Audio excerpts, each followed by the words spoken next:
Pakistan is broke, but it is spending big on defense. On Tuesday, Pakistan unveiled its federal budget for FY26. The headline: a 20% hike in defense spending. That's $9.17 billion. A sharp jump despite slashing total government expenditure by 7%. Why the increase? Because India bombed 9 terror sites inside Pakistan last month in Operation Sindoor, crippling air bases, destroying radar systems, and exposing the hollow strength of Pakistan's military. But here's the bigger crisis. Nearly half of Pakistan's $63 billion budget, which is about 47%, is going toward just one thing: interest payments. Pakistan owes money, a lot of it. Its debt has ballooned to 76,000 billion Pakistani rupees. That's over $270 billion.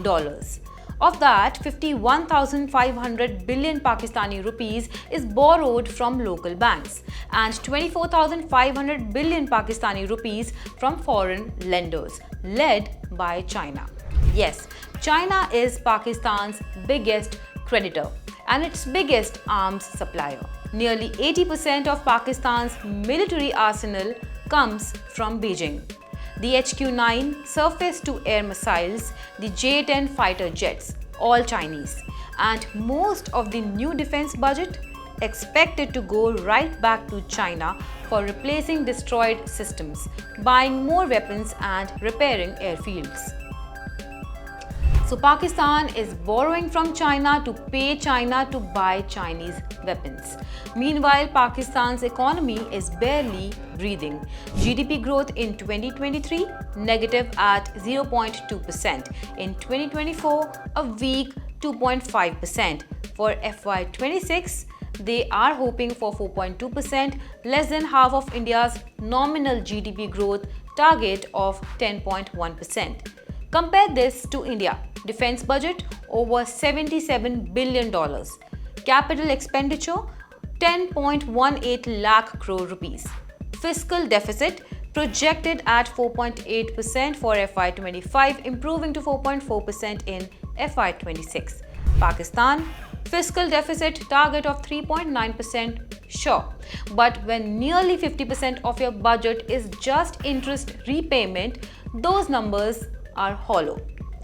Let's zoom out. South Asia grew at 5.8% in 2024, expected to hit 6.0% in 2025. Pakistan still crawling at 2.7%. The rest of the region is surging. Pakistan is shrinking. Remember, last year too, Pakistan hiked defense spending by 16.4%, even as it was begging the IMF for a bailout. And now they've done it again. A bigger defense budget, fewer funds for healthcare, education, and public infrastructure. No clarity on job creation, no roadmap for industrial recovery. This while the country teeters on the edge of economic collapse.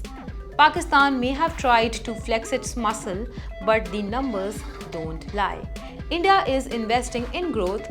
Pakistan is investing in destruction. One economy is targeting a $5 trillion milestone, the other is bracing for another bailout.